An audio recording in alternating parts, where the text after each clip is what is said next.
Welcome to our regular Operation Readiness series.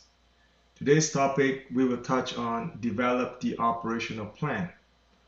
One thing to consider in developing the operation plan is to have a clear and defined management operation system, like the one shown here. It shall have at least 3 components.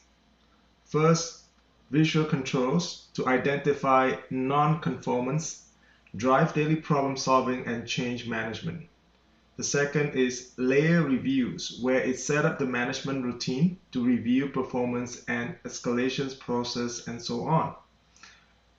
And finally, the third one is leadership standard work, where roles and responsibilities are clearly defined to drive accountability. And many others to build a solid management operation system. A&I has helped business build and tailor their management operation system. If you are interested to learn more, please reach out to us. Thank you.